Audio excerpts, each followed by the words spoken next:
Alright, how you doing, you beautiful buggers? I'm back. Yes, I know this is a really late review. This did happen a couple months ago. I actually had recorded this review about a week and a half ago, and I had some technical problems, we'll say. Kind of lost the footage. So I'm having to start all over again with this fucking review. So we'll knock on through it because we are reviewing, finally getting round to the evening show from Double Death Day from Bleeding Gums Wrestling, which took place at the Beverage Park Hotel in Concordia on September the 14th. And we're talking about the evening show, which was Death to Art. And yeah, it was another excellent evening show. Obviously, we had the day show as well. Death can be hazardous to your health. A great day show it was, and now we're going to get on to the evening show. Finally, I have my cup of coffee, some notes here. Well, notes say it's just a card to go through. So let's crack on, because it was a really fun show, this one, with a great ending as well. All the death matches were excellent. But let's go on to, we'll start off with the two singles matches that happened. And yes, Bleeding Gums Wrestling do normal wrestling matches. They don't just do death matches. Oh god, I'm losing it today. But let's get on to the two singles matches that happened, because they were fun matches, and they opened up with cracking one here with Ewan G. Mackey, the local Scottish boy, taking on the American that was Cody Manhorn, who also you might know as Shiny Shoes as well. Great referee, great wrestler as well. And boy, this was just a fun match to kick off with Ewan G. Mackey obviously coming out in his big furry costume as well. He is, as I've been saying for a while now, one of the most underrated sort of wrestlers in Scotland. Very creative mind as well. Very interesting promos too. And he was taking on, the American. I want to say rightly, this might be one of the first times he's ever taken on an American name in Cody Manhorn. And yeah, this was just a fun, good match, good back and forth. We all know that he's very quick-witted, and he likes to talk during his matches as well, giving it to the crowd as well. With a lot of his matches, I always get a bit puzzled, especially taking on the American, how, well, Ewan G. Mackey gets booed. I know he sort of plays a heel and he's a bad guy and that, but, support the Scottish guy against the American, for God's sake. There was a lot of good back and forth, a lot of, Ewan, trying to get the quick pinfall as well, and just, taking on the American. And Cody was obviously a bit flustered, maybe not flustered I would say, but just a bit confused of who he was taking on in Scotland, when the strange character that is Ewan G. Mackey. But Cody Manhorn, he looked brilliant coming out as well. Actually, very good wrestler, very good wrestling in this match. Some very good technical wrestling too as well. Some good mat work. I quite enjoyed this match. And Ewan G. Mackey, well, he keeps, as I've been calling it now, the streak alive. He got a very big win. This is a big win for Ewan G. Mackey, taking on a well-known name in Cody Manhorn. And yeah, he picked up the win. And as I say, I wouldn't say a surprise win, but I said, Ewan's just been on form, so he has. And I said the streak continues in Bleeding Gums Wrestling for him. He's obviously been smashing it too in the Scottish scene and the independent scene as well, if you've been keeping up to date with him and other companies. But yeah, a very fairly entertaining opening match from these two guys. I fairly enjoyed it as well. But then we get on to the other singles match that happened too, which was interesting nonetheless. We had the American Jaden Newman from the Coven of the Goat. It was good to see him as well. He's very impressive. He's got a great look about him, a great presence too. He comes out in this very cool fucking mask. And he was taking on the Canadian, but obviously UK resident, that is Tim fucking Strange. And Tim Strange, well, as I say, he's been killing it. And if you noticed as well during this match, he had covered up on his chest.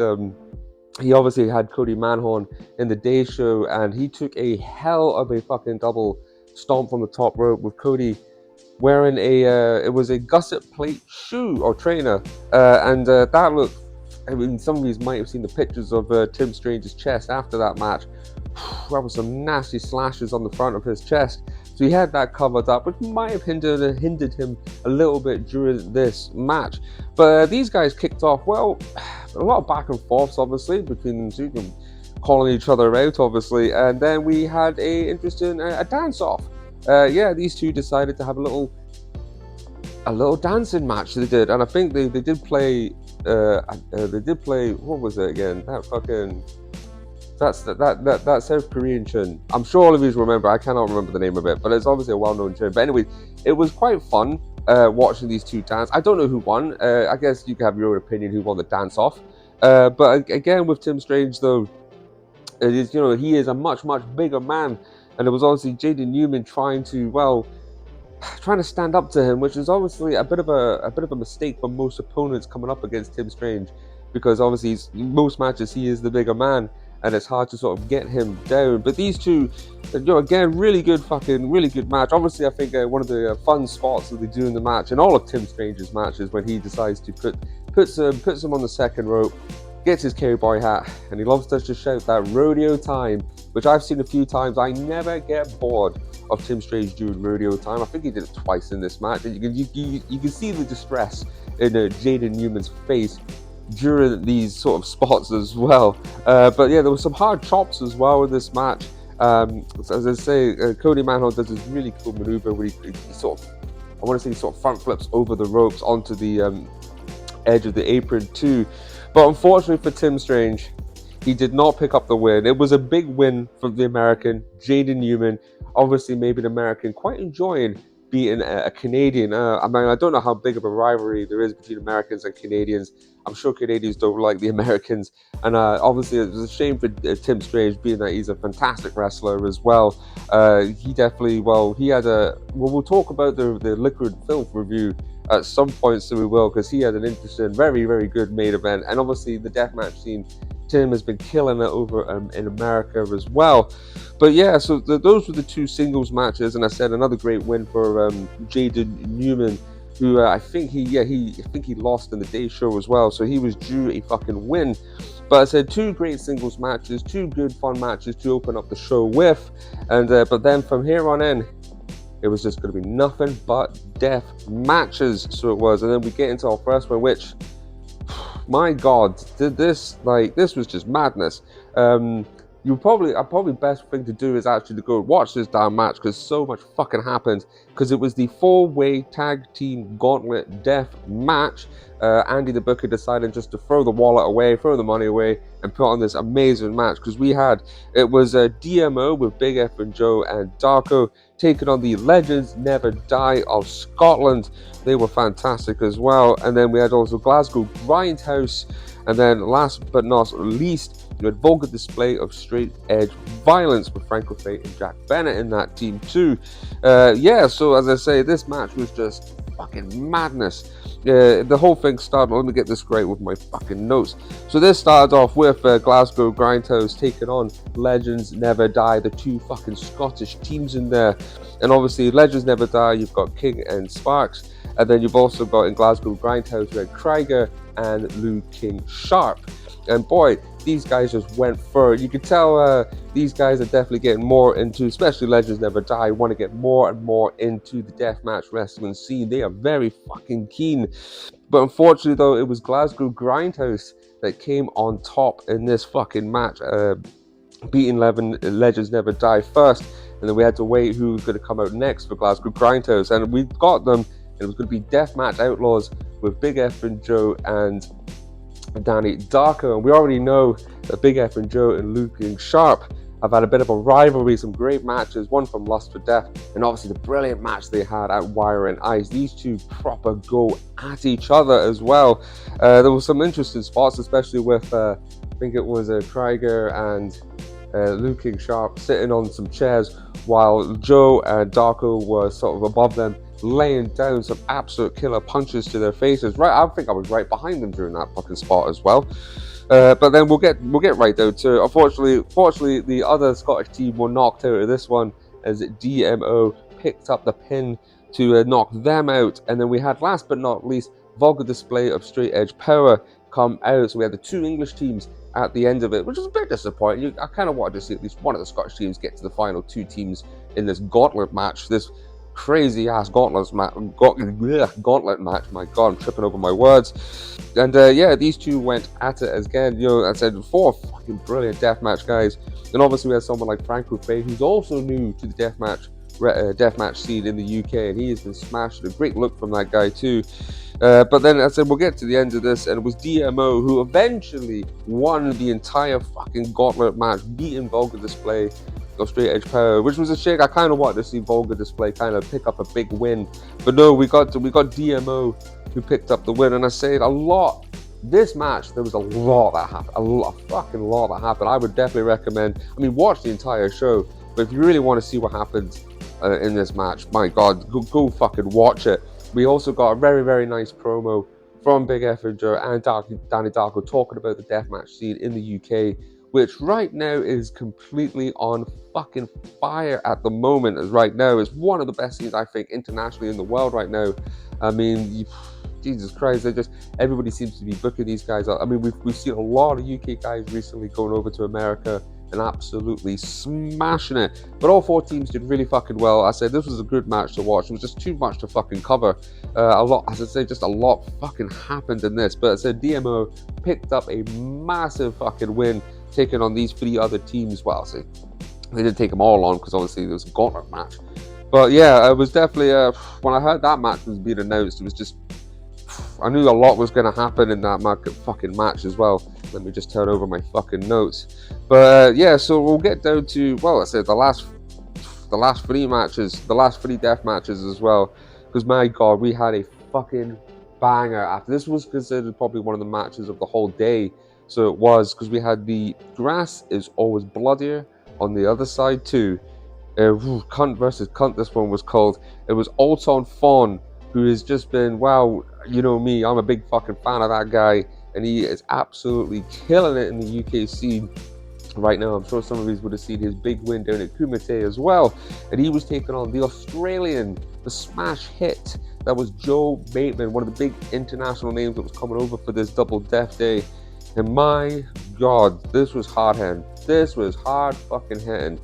So I just remember a lot of good fucking light tube spots. Joe Bateman coming in as well with, if you all know this channel, the great Something Wrestling, who makes these incredible light tube swords. And Joe Bateman came out with one very Australian themed, but it was like the two punching. It was like a gizmo with, like, on the light tubes, had two punching arms or something with boxing gloves on it.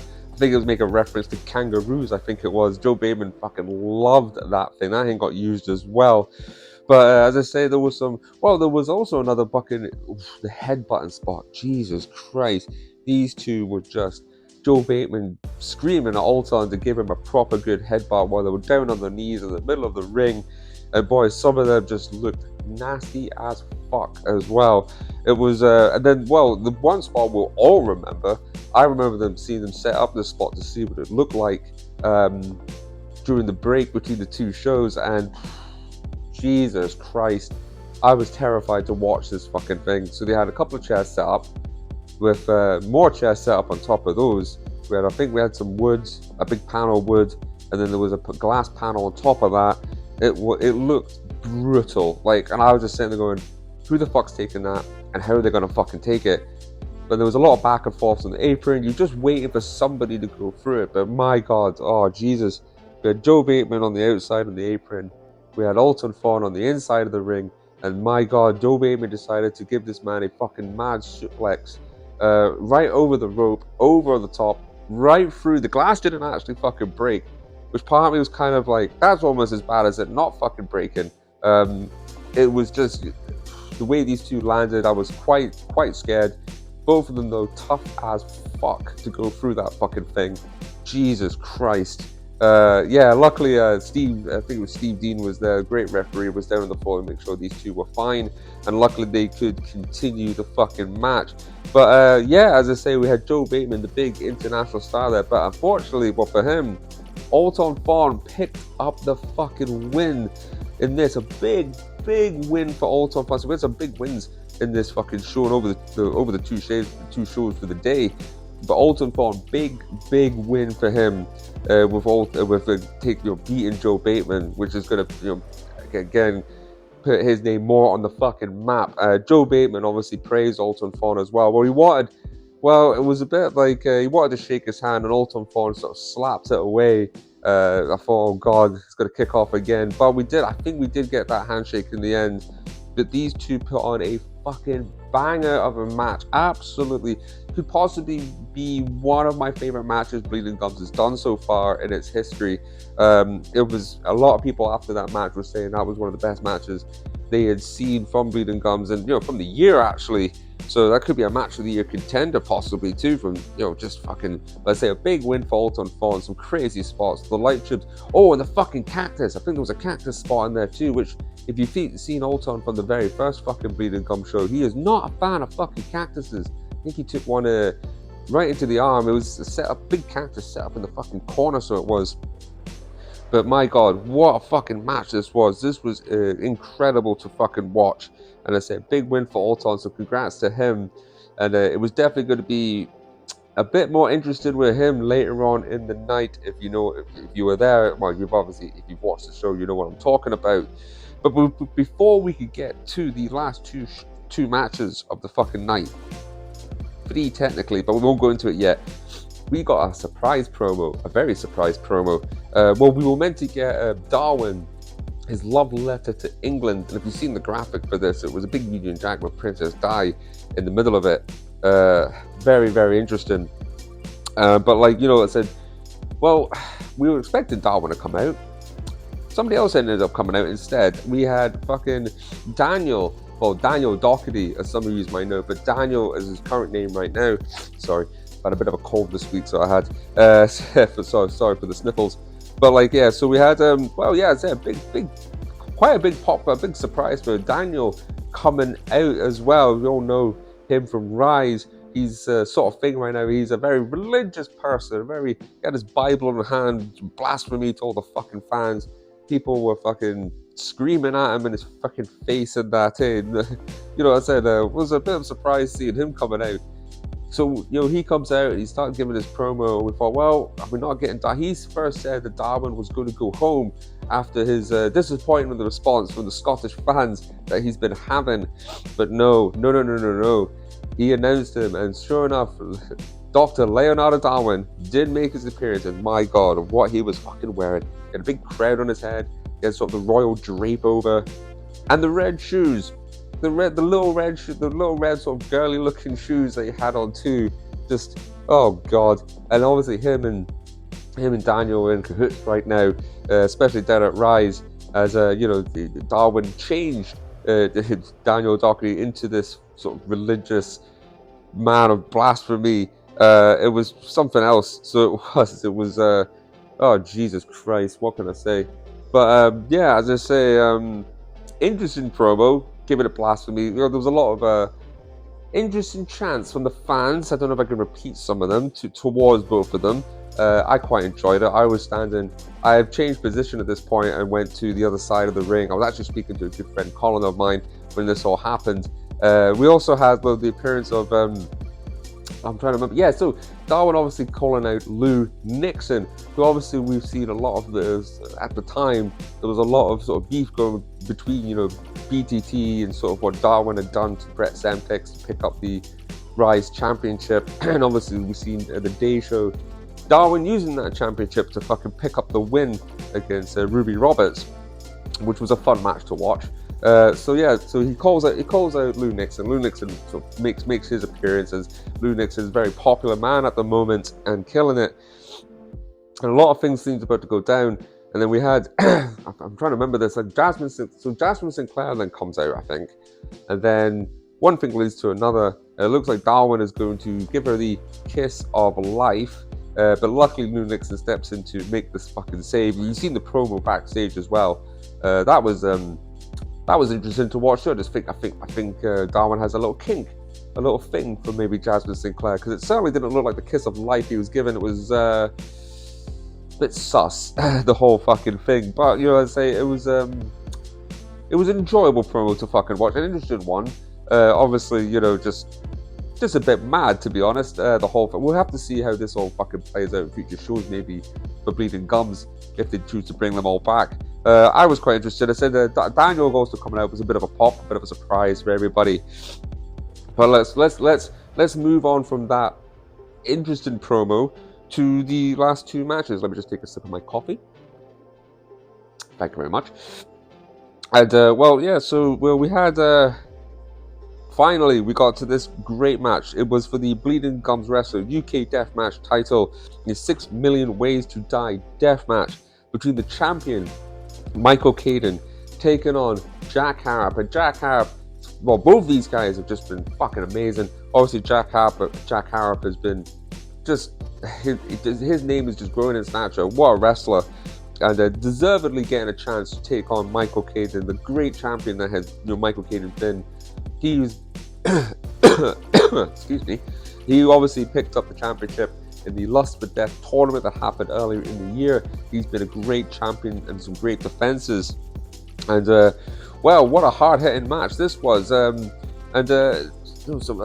interesting, obviously some good pane glass spots. Obviously some fucking hard-hitting. Some of the bundles that these dudes were smashing over each other. Jesus Christ. But unfortunately though for Michael Caden though, he'd been sporting a leg injury. Excuse me again. He was sporting a leg injury because obviously in the day show he had a title defense against Lou Nixon. And Lou Nixon, well, just kept delivering kicks to that leg. And unfortunately for Caden, that was going to come into play in this fucking match because he was just too hurt, too injured. And Jack Harp became the second ever Bleeding Gums Wrestling UK Deathmatch champion. Great win for him, absolutely well deserved because Jack Harp has been absolutely smashing it. And I said Caden, what a great first champion, absolutely brilliant first champion for Bleeding Gums. And saying two great fucking names, great fucking match. But in my head, I did think to myself, that match went a bit. I thought that match would have gone a bit. It was a good quick win. Well, I wouldn't say quick, but it was a good wrap up win for Jack Harp. But then obviously, well, it was going to get spoiled, wasn't it? I'm so sorry about the coughing. I've been sick all week, so I have. So anyways, who do you think then was going to come out to challenge him for that title? Of course, it was going to be Alton Fawn, who earlier that night had a great win against Joe Bateman. And obviously in the day show had a great match between him, Jack Harp, and the legend that is Matt Tremont. And obviously, well, Alton Fawn comes in the ring, he's got a microphone, and he's demanding that he gets the next shot, deservedly so gets the next shot at the fucking title against Jack Harp. And here's me thinking, well, they're going to be setting up for the next show, aren't they? And after the incredible no rope barbed wire death match they had at Wire and Ice, well, what are they going to set up next? But there was no setup. No. Alton Fawn said, I want the next stipulation and I want to announce when the next match this is going to happen. And shake my hand. Jack Harp goes to shake his hand, and then Alton Fawn just says on the microphone, we're going to do this fucking right now. And he lariated the absolute shit out of Jack Harp. The bell rang, more weapons were brought out, and I was like, holy shit, this is happening right fucking now. And unfortunately for Jack Harp, the guy had just been gone through a fucking death match with Michael Caden. It was an absolute war. So Alton Fawn decided to take advantage of all of that. And well, my God, Alton Fawn, a good backup. Don't get me wrong, Jack Harp made a fight of it. I mean, God bless Jack Harp. I mean, after going through a fucking match with Michael Caden, definitely put up a fight. But Alton Fawn clocks him one with a massive bundle, picks up the pin, picks up the win, and he becomes the third Bleeding Gums UK Deathmatch champion. What a shame for Jack Harp though. Just picked up the belt. He just got the belt. And he got done over by Alton Fawn, which, that was a reaction from the fucking crowd. There was a few people who said, I knew that was going to happen, but bollocks, you didn't know that. Stop acting like a mark. Because I was shocked. I loved this. I thought it was incredible end to this fucking match. And Alton Fawn snatching the belt off the referee, rising it up. People booed him, obviously. They were absolutely gutted to see Jack Harp lose that belt so fucking quickly. But say, Alton Fawn, big massive win for him. He is the third fucking champion, and he was going to be taking that belt to the last show, which was Liquid Filth in Dundee, which we will talk about later. And as I say, I just felt for Jack Harp.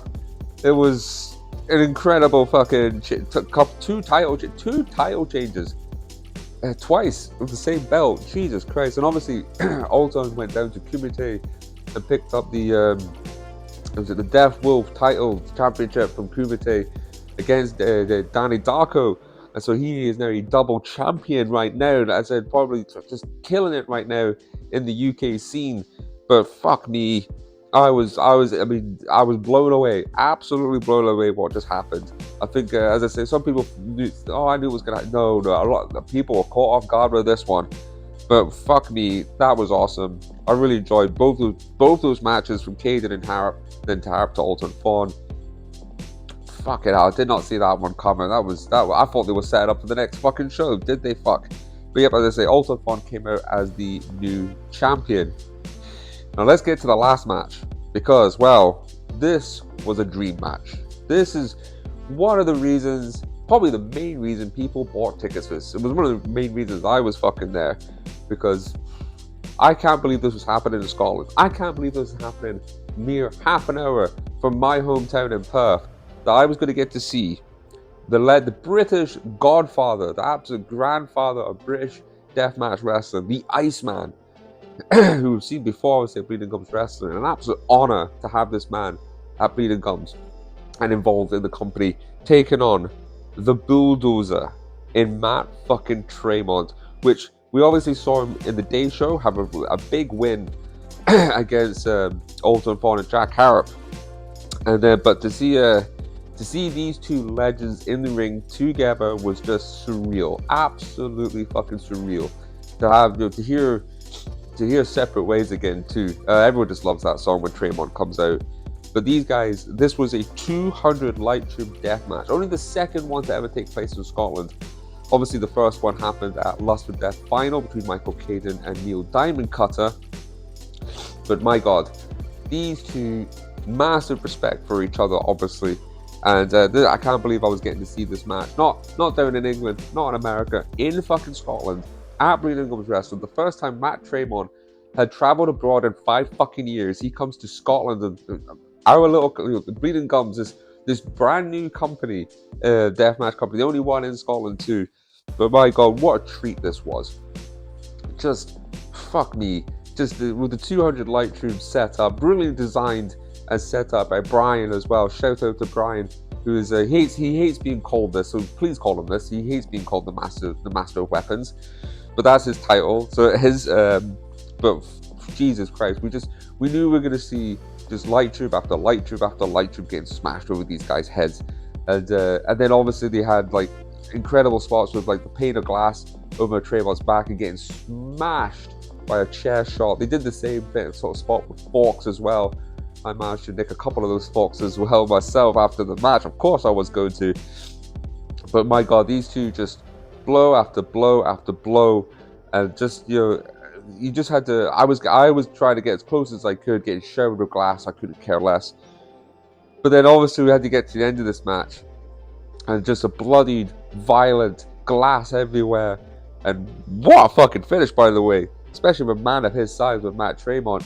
He gets Iceman, lays him down onto the middle of the canvas, puts a load of light tubes across Iceman, and my God, he did this incredible frog splash off the top turnbuckle right onto Iceman. And just fucking incredible scene to fucking watch. My Lord. And then, yep, counts 1, counts 2, counts 3. Matt Tremont picks up a big win. You know, as much as a legend, as a big massive name Matt Tremont is, that's a big win for him to fucking beat the Iceman. And holy shit, you see Matt Tremont as well, just sitting in the middle of the ring at the end of it, covered in blood and glass. Just the fucking emotions of the whole fucking thing, that people were just applauding, cheering, that they got to witness this. We actually got to fucking witness this. And Matt Tremont, God bless his soul, got 2 chairs out into the middle of the ring, sat Iceman down, sat himself down, cut this fucking beautiful promo, thanking Iceman, telling him how much of a legend he is, and he is a fucking legend. We're very lucky to have him in the UK scene and what he's done the last, sorry again, for the last like 24 years, 25 years, that he's done for the deathmatch scene in the UK, Iceman. Matt Tremont putting him over, putting the deathmatch fans over, and even better, putting over Bleeding Gums Wrestling, as I say, wearing this beautiful hoodie that I got at the show. Just, as I say, he put over Andy, the promoter, who was right at ringside as well. It's kind of weird when I hear wrestlers call him Andrew. He doesn't mind it, but it's just a bit strange for me. But yeah, a great promo and much respect to Matt Tremont. This was as I say, the dream match. The dream match that when it was announced, that was going to be a ticket seller for that, definitely. So look, these two guys, absolutely great fucking match. Great fucking match. I watched that one back quite a few times myself now. Just surreal. Just a fucking surreal match from both these guys. And overall the show itself was a great evening show. It's definitely in the chat for one of the best Bleeding Gum shows so far that the company has done. It was, I know, a very, very busy day, a very stressful day, so it was as well. We won't go into details of stuff that happened, but we managed to, everybody worked hard, knocked it all out. You know, I mean, there's people to thank here. Obviously, you got to thank Andy the Booker, Brian, Mark, who does sound, Kyle Watt, who does great photography work. He is a fucking absolute asset to the company.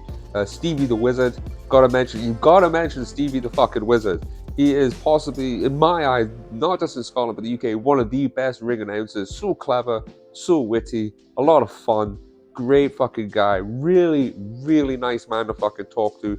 He's always bigging up this YouTube channel at shows as well.